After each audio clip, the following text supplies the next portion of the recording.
After a false start, we're back. We're going to try this again. This is Steffi from Wild Rose Tarot, and I'm here with a couple of tips on how to get the most out of your tarot reading.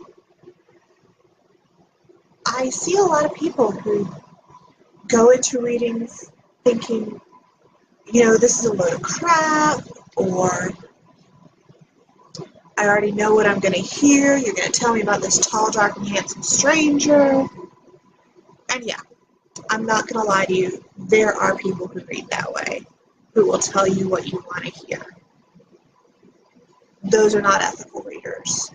And if you start feeling like somebody is feeding you a story, it's okay to get out. It's okay to trust your instincts about people.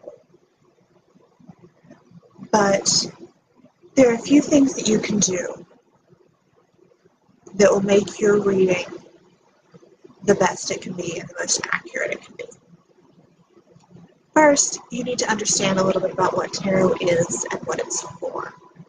There are methods of divination out there that involve connecting with the spirit world, unlocking the secrets of the universe, calling down the spirits, the ancestors, whatever. That's not tarot. Tarot deals in archetypes. And it's a symbolic method of carrying messages from your unconscious mind and translating them so that your conscious mind can register them. It ties in with Carl Jung's ideas of the collective unconscious and universality of symbolism and archetypes. It's not magic, it's not woo. It's coming from you. By the same token, tarot will never tell you something you don't at some level already know. So if you're coming to me saying, I need to know if he's cheating on me, I'm not going to take that question. The reason I'm not going to take it is that if you're asking if he's cheating, or she's cheating, or they, whatever, you already know that there's a trust problem there. And you're looking to pin it down and have something to accuse. When the problem is not the accusation, it's that you're in a relationship where there is no trust, whether it's for a reason or not. Tarot will not tell you anything that at some level is not already in your head. I like to compare it to the episode of Doctor Who where Matt Smith took over as a doctor and he first encounters Amy Pond. He's indicating behind her, what's that? She says, what's that where? Because right there where you don't want to look, where you never want to look, right at the corner of your eye. And that's the kind of thing that tarot does. It calls attention to the things that you know but don't register. That are not quite making the connection between your conscious and unconscious mind.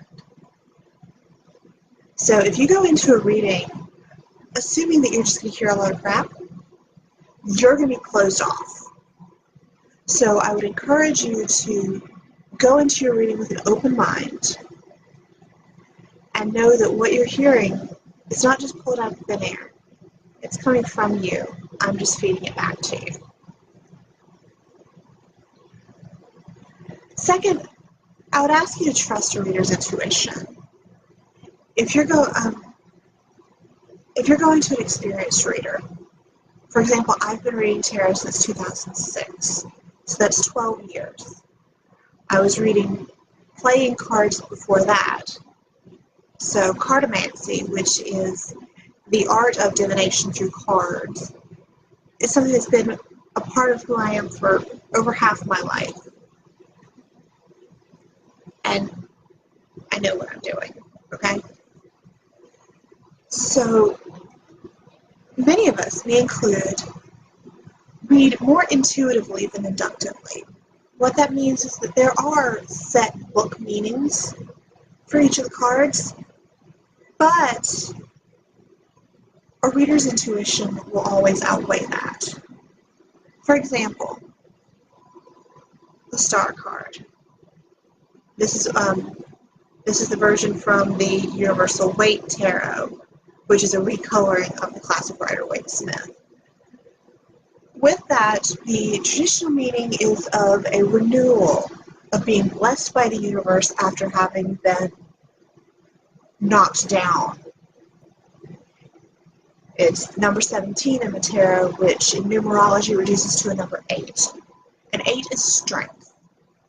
8 is finding your own power. But the one thing that has always stood out to me on this card, rather than being a portent of blessings, it's a reminder. I'm trying to get it where you can see it here.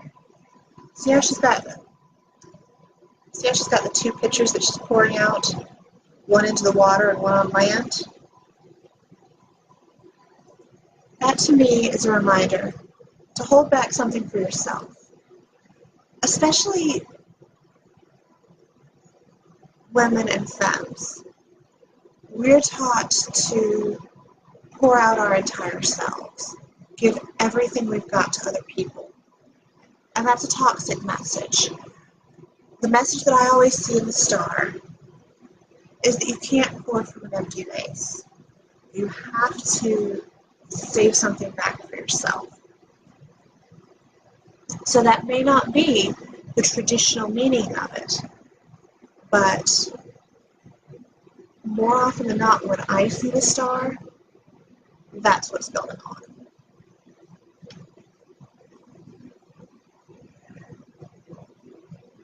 Next thing, be honest about what you want to know. If you want to know where your relationship stands or what steps to take next, don't ask me some random question about work. The cards know because you know. And because this is all coming from you, if you're not honest with me, I got nothing. I can tell you're BSing me, but I can't put it in proper context if you're lying to me about what the context is. Instead of being embarrassed about what your question is, be real with me. And I'll be honest with you.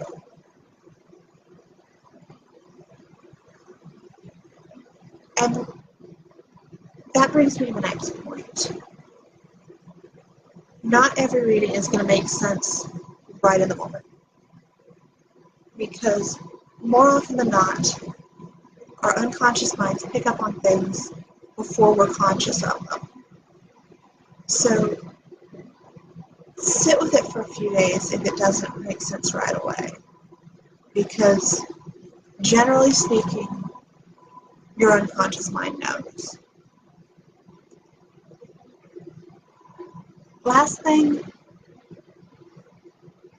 understand that what you see is not set in stone. Everything depends on your choices. We're human beings and we have free will. So even if you're destined to be hit by a bus tomorrow and be killed instantly, something as small as taking a minute to tie your shoe before you cross the street could change everything and you could live to be 100.